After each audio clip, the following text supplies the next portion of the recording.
Public Sénat, avec le soutien de la Mutuelle nationale territoriale, la Mutuelle des agents des services publics locaux et Adviso Partners, cession, acquisition et transmission d'entreprises, nos territoires ont de la valeur, vous présente le Journal des territoires.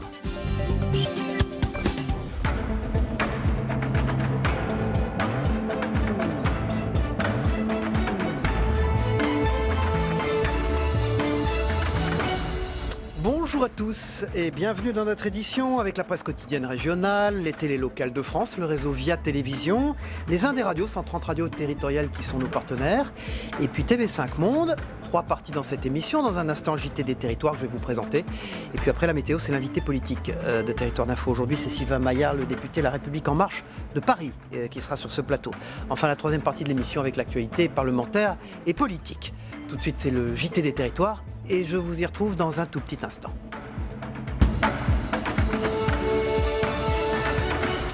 Dans l'actualité aujourd'hui, la suppression de postes dans l'éducation nationale. La nouvelle carte scolaire a été validée par les services de l'éducation nationale en Savoie.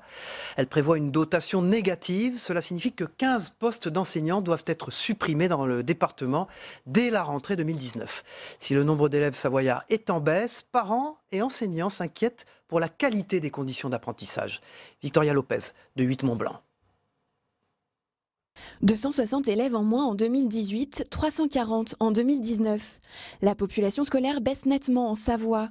Si l'Académie de Grenoble bénéficie de 31 ouvertures de postes, la Savoie doit-elle rendre 15 postes d'enseignement à l'échelle du département ? Supprimer des postes, ça signifie donc que mécaniquement, les effectifs dans les classes vont augmenter. La carte scolaire est donc départementale, c'est l'inspecteur d'académie qui décide, qui fixe des seuils, en dessous desquels ou au-dessus desquels il ferme ou il ouvre les classes. Ces seuils sont déjà, selon nous, beaucoup trop importants. Exemple, actuellement en Savoie, le seuil officiellement est fixé à 30 en maternelle, en dessous de 30 on ferme, à 30,5 de moyenne pour ouvrir. Dans les écoles élémentaires et primaires, le seuil c'est 27 à 27,5. Le dispositif Plus de maîtres que de classes permet d'implanter des enseignants supplémentaires en école élémentaire notamment pour venir en aide aux élèves en difficulté. 6 de ces postes vont disparaître, tout comme 7 postes de remplaçants. Lorsqu'il y a une épidémie, par exemple la grippe, la gastro, il n'y a pas assez de remplaçants pour remplacer tous les collègues. Et concrètement, les enfants qui ont leur enseignant malade, donc qui n'est pas là, sont répartis dans les autres classes. Donc si sur une école il y a éventuellement 1 ou 2 absents malades, ça fait qu'ils sont répartis et il peut y avoir jusqu'à 35 voire 40 enfants dans la classe. À Cognien, près de Chambéry, les parents d'élèves sont inquiets. L'école élémentaire bénéficiait depuis 2 ans du dispositif Plus de maîtres que de classes. Le poste devrait être supprimé dès la prochaine rentrée. Mon enfant, du coup, il est dyslexique, il est en CE2, donc il a beaucoup de difficultés au niveau de la lecture. Donc c'est vrai que voilà, mais Madame Louis, elle était là pour le suivi de mon enfant et pour tous les élèves en difficulté. Et c'est vrai que c'est très difficile pour nous de savoir qu'elle va partir. Pour la rentrée 2019, 22 nouvelles classes seront ouvertes, 23 seront fermées. L'inspecteur de l'académie assure que la qualité de l'enseignement sera toujours garantie en Savoie. Prochain rendez-vous en juin pour les derniers ajustements concernant la répartition des postes dans le département. Et dans ce JT des territoires, on part pour les Caraïbes, direction la Martinique. Depuis quelques jours, la CODEM, c'est la coopérative des éleveurs bovins de l'île, et les hypermarchés ont signé une charte visant à promouvoir la viande locale. Cela permettra une meilleure rémunération des éleveurs, de lutter contre la concurrence aussi et de valoriser des produits d'excellente qualité. Plus d'explications avec Johan Foulard de Via TV Martinique, notre partenaire. Il y a beaucoup de signatures. Des signatures qui valent leur pesant d'or pour la CODEM. On aura des éleveurs qui sont plus contents, qui seront payés plus vite déjà. Et je pense que tout le monde va trouver son compte. La coopérative et le groupe Bernard Ayotte sont maintenant partenaires. Pour pouvoir écouler notre viande, parce que bon, aujourd'hui le marché est très difficile, il y a la concurrence de la viande importée. Le groupement d'agriculteurs dispose de 450 tonnes de production réglementée. Une partie est écoulée ici à la CODEV. Ils ont parlé de comptoir des viandes à la radio, et bien, depuis je viens ici, et je suis toujours satisfaite. Et l'autre en grande surface. Jusque-là, les difficultés de commercialisation avaient nui aux productions locales. Nous avons l'une des meilleures viandes au monde et qui n'a jamais été mise en exergue, tout simplement parce que nous ne savions pas faire. Nous n'avons pas les techniciens, les commerciaux en place pour cela. Ce nouvel accord permettra entre autres d'écouler de plus gros volumes. Nous passons de 4 carcasses par semaine à une dizaine de carcasses par semaine. Donc c'est quelque chose de mirobolant pour nous. Via un réseau de distribution favorisant la vente de cette production. Dans nos linéaires, des espaces dédiés qui sont suffisants, en tout cas pour pouvoir permettre l'exposition de la viande. Ce sont des engagements également de produits, nature de produits dans ces linéaires consacrés à la viande locale. Et ce sont également des engagements de volume. Mais ce n'est pas la première fois qu'une telle charte est signée. Ces mêmes partenaires se sont déjà entendus par le passé, mais l'accord fut peu fructueux. Cette fois, des réunions mensuelles sont programmées pour effectuer le suivi et parer à la moindre éventualité. Voilà, vos marchés en zone rurale connaissent des problèmes. On part dans le nord maintenant, où les petits marchés ruraux souffrent d'une importante baisse de leur fréquentation. Certains élus se battent pour maintenir ce rendez-vous convivial qui apporte un supplément d'âme et de chaleur à leur commune. Un reportage des équipes de Wéo dans le nord, en Picardie. Lundi matin, jour de marché à Vieux-Condé, dans le nord. Sur la place, une dizaine de stands, 3 fois moins qu'il y a encore quelques années. Le rendez-vous est délaissé par les habitants, c'est ce que constate Thierry, pourtant fidèle à ce marché depuis 35 ans. Parce que les gens ne viennent plus, c'est tout.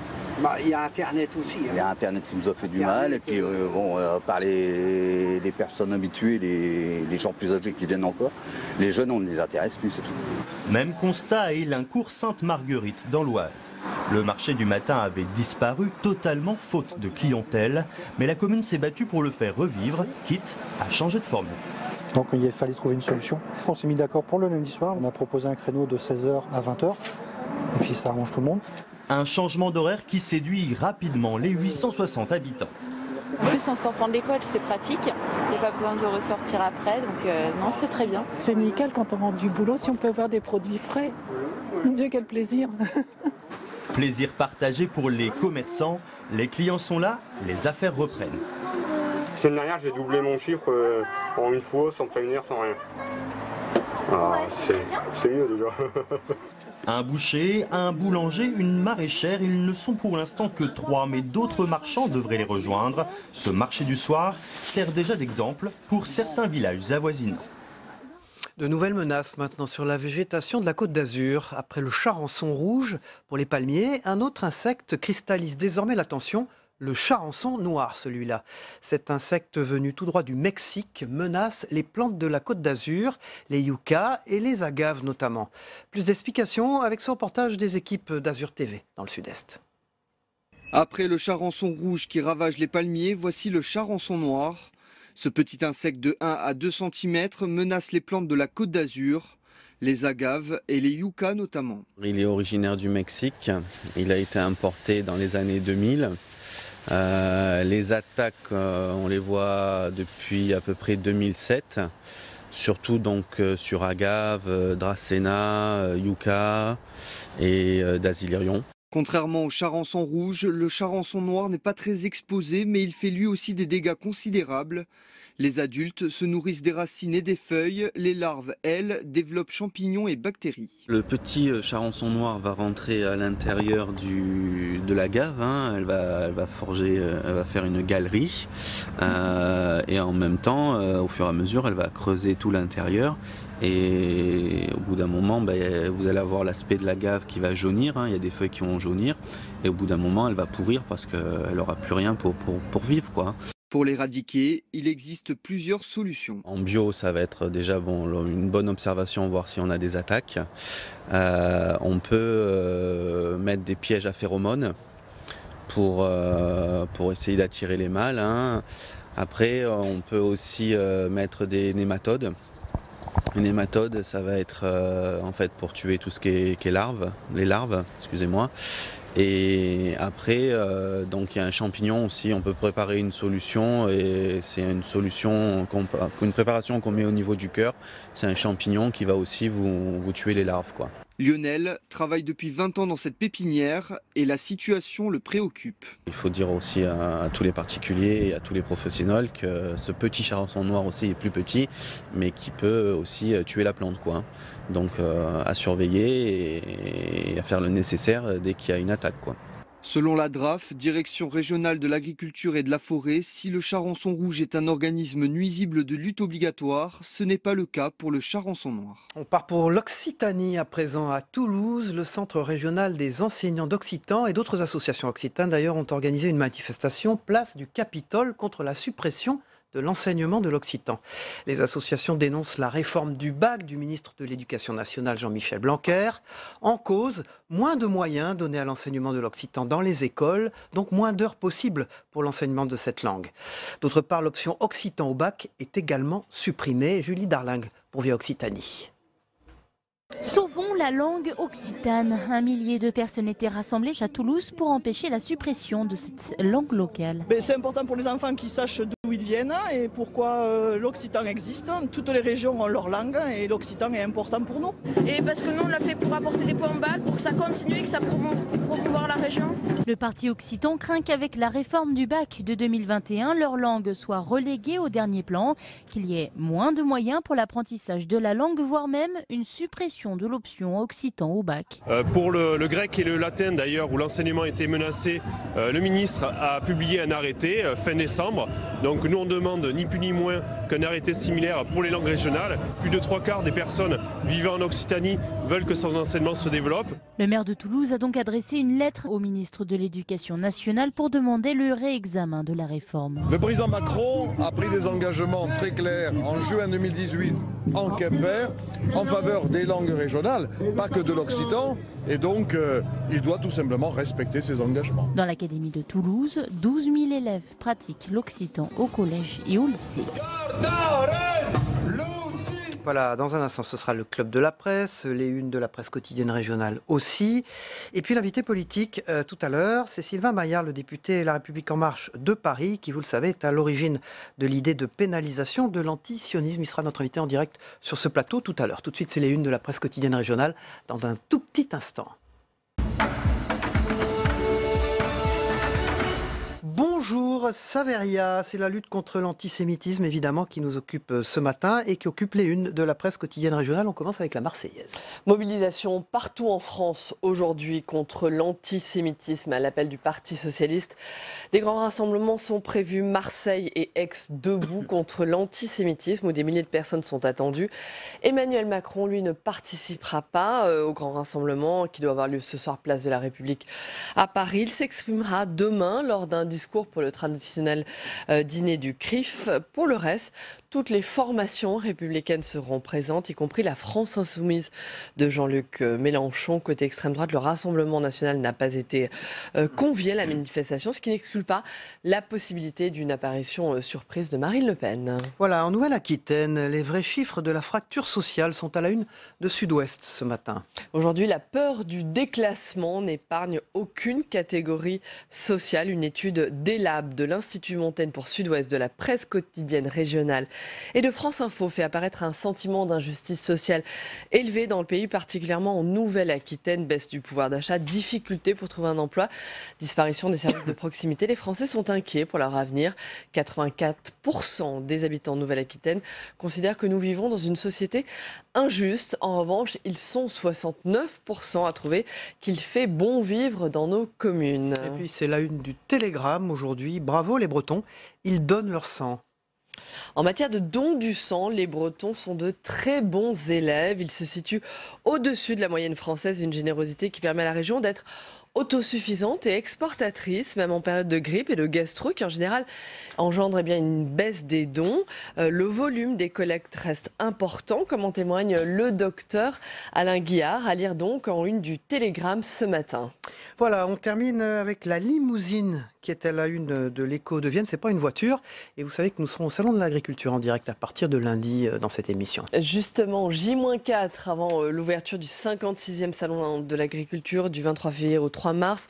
Une des stars de cette édition sera bien sûr la vache limousine, une valeur sûre, une race d'exception et surtout une des plus anciennes races françaises. Entre 650 et 700 000 visiteurs sont attendus cette année. Le monde paysan qui veut se réconcilier avec l'opinion publique. Vous pourrez suivre ce salon en direct sur notre antenne. Dispositif exceptionnel, émission spéciale en direct du salon à partir de samedi. Voilà, nous y serons. Merci Saveria et vous serez là en dernière partie d'émission pour l'actualité parlementaire. Tout de suite, c'est le Club de la Presse dans un tout petit instant. Un Club de la Presse avec Zoé Cadieux. On parlait d'Occitanie dans le JT. Vous êtes là, vous êtes représentant du Midi Libre, de l'Indépendant, des journaux du groupe La Dépêche du Midi. Merci d'être avec nous ce matin. Bonjour, Zoé Cadieux, bonjour. Et bonjour Philippe Martin. Vous dirigez Région Magazine, un magazine qui parle des régions évidemment, on en parlera tout à l'heure, il y a 3 unes aujourd'hui dont on parlera, on commencera par l'Auvergne Métropole, Clermont-Auvergne. Bonjour Philippe. Zoé Cadieux avec vous, 71% ce matin, on le sait, des Occitans se disent heureux, mais malheureusement, c'est aussi la plus mauvaise moyenne de ce sondage, de cette enquête pour être exact, qui a été réalisée par l'Institut ELAB, le think tank Institut Montagne, en partenariat avec les titres de la presse quotidienne régionale, dont Midi Libre, ce matin. La Normandie, 75%, dites donc, comme l'Île-de-France. Oui, exactement. Et le président de la région, Hervé Morin. Hervé Morin doit être assez satisfait de ce chiffre-là. Alors, il faut savoir que de cette enquête, c'est comme le titre, le papier de Simon Ruiz dans Midi Libre ce matin, l'Occitanie est vraiment une terre de contraste. Pourquoi une terre de contraste? Parce qu'il faut savoir que si la région Occitanie, il y a 71% des gens qui se disent heureux d'y habiter, c'est aussi, comme vous le disiez, une terre où c'est le plus mauvais classement national. Ah oui. Pourquoi? On peut s'expliquer, c'est qu'il y a aussi une peur économique. Il faut savoir que l'Occitanie, c'est une terre de 5,8 millions d'habitants et il y a 10,8% des gens qui sont au chômage. Et ces chiffres sont à mettre en perspective avec le mouvement des Gilets jaunes, où on voit que ça reflétait justement une angoisse et une peur de boucher les fins de mois. Et c'est aussi 50% des cas des Français. Alors c'est vrai ce que vous dites, en même temps les Gilets jaunes n'étaient pas très très puissants en Bretagne. Or, vous avez vu la Bretagne, le chiffre, c'est 72%, c'est très près.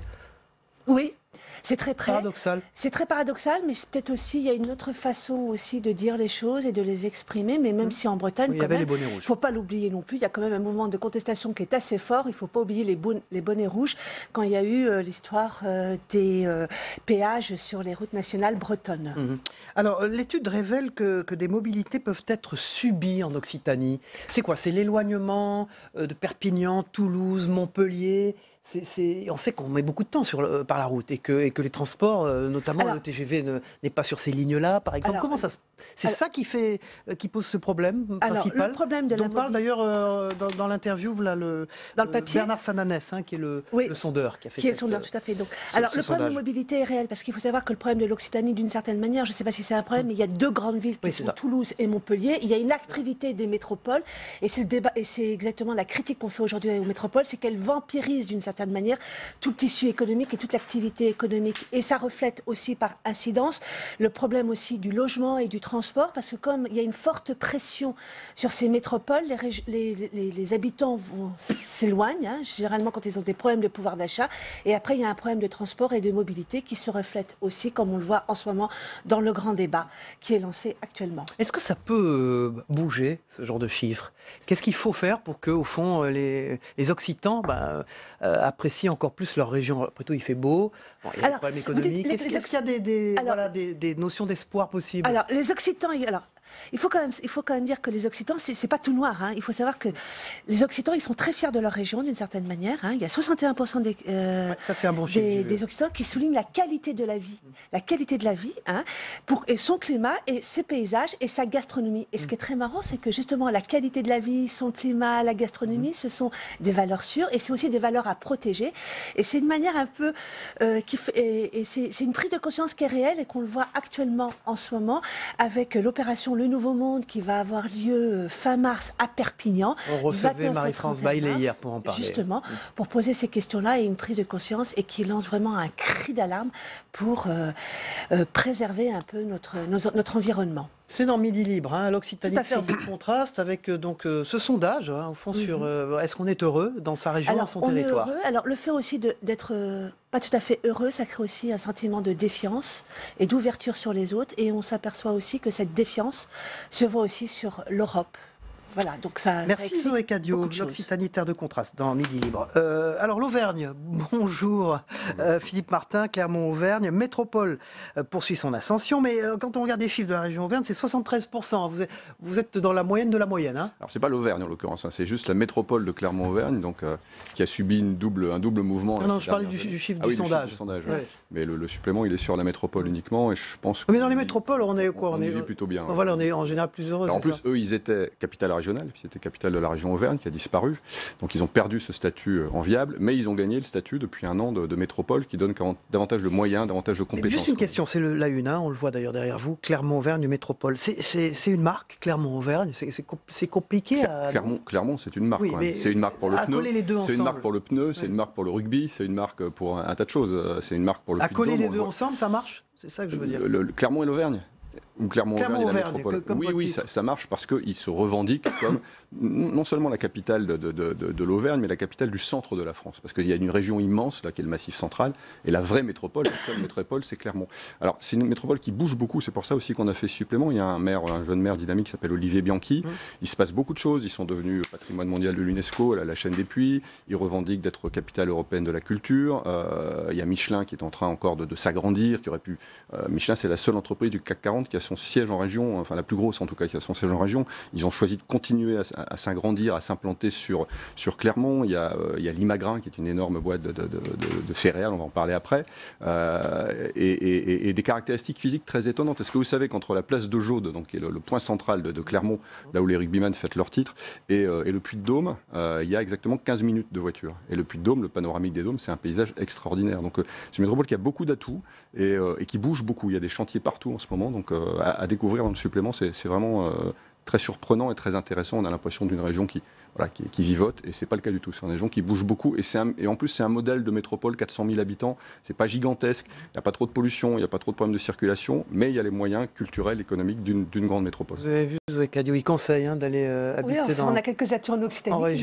Certes. Au moins on a le soleil. Tout à fait, il y a beaucoup de soleil aussi en Auvergne. Alors deuxième une de Région Magazine, les régions au chevet de leur industrie. C'est pas tout à fait le même tableau. C'est pas vraiment la même chose. Pas le même tableau. Donc en 20 ans, on a perdu 2 millions d'emplois industriels en France, et en 10 ans, on a détruit 600 usines. C'est des chiffres vraiment dramatiques. À la une, c'est l'usine PSA de Sochaux. Oui, qui elle fonctionne. C'est parce qu'on avait fait un supplément Bourgogne-Franche-Comté la dernière fois, donc j'ai repris ces éléments-là. Donc le gouvernement vient de lancer les 127 territoires d'industrie. Donc il s'agit de secteurs où il y a déjà de l'industrie. On n'essaie pas d'implanter artificiellement de l'industrie. On développe de l'industrie là où il y en a déjà. Mais parallèlement, les régions, depuis des années, et encore plus depuis la loi NOTRe qui leur ont confié la compétence du développement économique, font énormément de choses pour l'industrie. Donc ce qui nous a intéressé dans ce numéro, c'est de voir comment le dispositif du gouvernement, qui vient de démarrer, va venir s'articuler avec tout ce que font les régions. Et par exemple, c'est ça qui est important aussi, c'est que la région est quand même très moteur aussi pour développer. Il y a des programmes d'investissement qui sont énormes pour justement renforcer ce maillage industriel qui, au président de la région, Carole Delga, on le rappelle. Exactement, président de la région, Carole Delga. Et il faut savoir que c'est fait justement pour relancer un peu cette activité et redonner un peu confiance justement aux Occitans. C'est une région industrielle, l'Occitanie. C'est pas la plus grande. Il y a déjà toute l'aéronautique, évidemment. Oui, mais qui souffre, souvenez-vous. Regarde ce qui s'est passé la semaine dernière à Airbus avec la suppression de la procédure. Ça reste très fragile. Donc ce qui est intéressant, c'est de voir... On dit qu'il n'y aura pas de suppression d'emplois. On dit qu'il n'y aura pas de suppression, des recyclages. Comment les choses vont s'articuler entre ce dispositif, donc les 124 nouveaux territoires, ça démarre là au mois de mars, et ce qui se fait déjà depuis des années, parce qu'il ne faut pas non plus qu'on vienne plaquer des dispositifs sur des choses qui fonctionnent très bien dans des régions comme Île-de-France, comme Auvergne-Rhône-Alpes, comme Normandie, qui est une grande région industrielle, comme Bourgogne-Franche-Comté. Bizarre, on est heureux en Normandie, ça reste une grande région industrielle. C'est intéressant le parallèle entre ce sondage au fond et ce que pensent les gens de leur région et l'activité économique. Donc dans Région Magazine. Et puis alors dernière une de Région Magazine, ça tombe bien parce que vous savez qu'à partir de lundi on sera toute la chaîne sera au salon de l'agriculture et nous en particulier on ouvrira donc lundi matin l'émission là-bas. La filière céréalière, c'est une fierté française, vous dites. C'est une particularité d'abord et c'est une fierté ensuite. Est-ce que vous savez combien ça fait d'emplois en France, la filière céréalière? 450 000. C'est énorme. Et un nombre de métiers extraordinaires. C'est pas seulement le type qui ramasse son blé, là. C'est des gens qui font de l'exportation, c'est des gens qui font du numérique, c'est des gens qui travaillent sur la résilience. Ah oui, ça c'est formidable, le papier sur le numérique. C'est marrant, hein, et les céréales, expliquez-nous en une seconde. Il y a plein de robotisation actuellement sur la filière céréalière qui permettent par exemple d'éliminer des déchets quand on fait les semis et de gagner du produit phytosanitaire. Donc ça a des conséquences positives sur l'écologie également. Les pesticides et des choses comme ça. Et il y a toute une réflexion qui se fait justement sur l'agricole numérique entre guillemets. Et vous en consommez tout le temps. Moi ce matin je vais manger un croissant, c'est des céréales. Vous avez pris quelques graines de maïs, c'est des céréales. Et après on boira une bière ensemble, c'est des céréales. Donc on en consomme tout le temps. Et on est allé dans chaque région voir chaque métier. Et c'est vraiment passionnant cette filière. Filière céréalière, une fierté française. J'allais vous dire, elle a un très grand avenir. Ça reste fort. Ça reste très fort. Ça reste très fort. C'est un élément important de notre balance, de notre commerce extérieur, parce qu'on exporte. On nourrit près de 300 millions d'habitants de la planète avec nos céréales. D'ailleurs, on dit que la France est le grenier de l'Europe. Et reste le premier producteur mondial du blé dur, par exemple. Vous annoncez un bon cru pour le salon de l'agriculture qui s'ouvre. Oui, d'autant plus qu'on distribuera ce numéro sur le salon. Donc je pense que ce sera une bonne promotion pour le titre. C'est Philippe Martin qui dirige Région Magazine, filière céréalière, une fierté française. Et puis nous, on sera évidemment au salon de l'agriculture à partir de lundi. Et Zoé Cadio sur le baromètre, au fond, de là où on est heureux en France. La région Occitanie, 60%, 71%. 71%. Ce qui est beaucoup et peu. Ce qui est beaucoup, balance. Mais peu. Et il faut savoir aussi qu'à Paris, on est très heureux puisque sur le classement majeur 75. Oui, exactement. Merci Zoé Cadio. On va regarder ensemble la météo, le temps qu'il fait en France, mais également dans les territoires français des Outre-mer. On se retrouve après. À tout de suite. La météo vous est présentée par l'Assemblée des départements de France.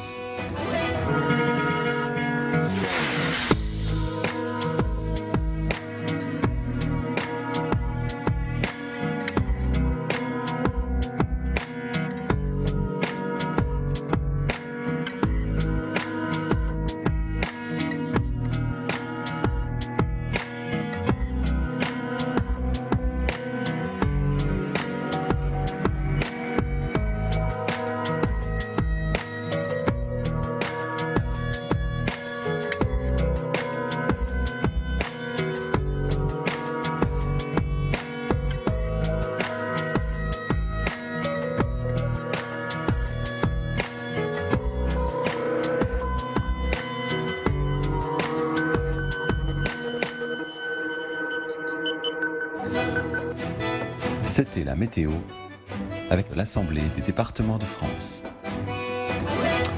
Voilà, vous restez avec nous. Nous recevons Sylvain Maillard, le député La République En Marche de Paris, dans Territoire d'Info, en direct dans quelques minutes sur ce plateau. Vous savez qu'il est à l'origine de l'idée de pénalisation de l'antisionisme. On a beaucoup de questions à lui poser.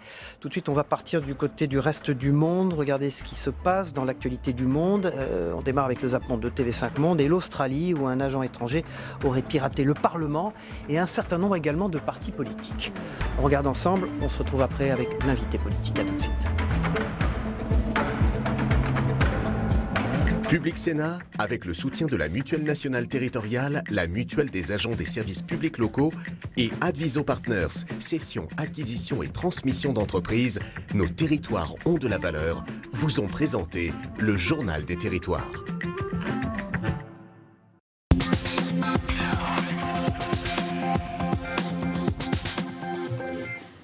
Est à l'origine de la cyberattaque sans précédent qu'a subie l'Australie fin 2018. La question est à la une des journaux. À 3 mois des élections nationales, elle visait le Parlement et plusieurs partis politiques. Nos experts informatiques pensent qu'un agent étatique sophistiqué est à l'origine de cette attaque. Mais qu'on soit bien clair, il n'y a aucune preuve d'ingérence dans les élections. Nous avons mis en place une série de mesures pour assurer l'intégrité de notre système électoral. Si pour l'heure aucun État n'a formellement été identifié comme étant l'auteur de ces attaques, certains médias et experts informatiques australiens soupçonnent en premier lieu Pékin et n'excluent pas non plus que Moscou soit impliqué. Le prince héritier saoudien a mis le cap sur l'Asie sous très haute sécurité, escorté d'avions de combat sur ces images de l'armée de l'air pakistanaise. Ici, Mohammed Ben Salman est en pays ami, accueilli avec les honneurs par le Premier ministre. Islamabad, qui connaît de graves problèmes économiques et financiers, a déroulé le tapis rouge aux milliards saoudiens. 20 milliards de dollars de protocoles d'accord signés. Micheline Mertellus travaille pour la première fois depuis 10 jours, mais personne ne vient acheter ses médicaments. Le coût des produits de toutes sortes a augmenté en moyenne de 15 % dans les derniers mois. Les médicaments sont hors de prix pour beaucoup d'Haïtiens qui gagnent moins de 2 $ par jour. Oui, c'est difficile. Mais il faut vivre, manger. Spaghetti pour le dîner, il coûte 50 % plus cher depuis le début des manifestations. Micheline l'a acheté à crédit, entraide, d'un commerçant à un autre. Le V de la victoire et un large sourire, mais pas un mot. À son arrivée au tribunal de Lausanne, l'athlète réserve ses arguments à la justice. Caster Semenya est une icône aujourd'hui menacée. Sa carrure imposante et son palmarès impressionnant font d'elle une des plus grandes athlètes de la planète. Mais sa féminité ne cesse d'être remise en cause due à un taux élevé de testostérone présent dans son corps. Pour l'I2AF, la Fédération internationale d'athlétisme, la coureuse de 28 ans est un mâle biologique.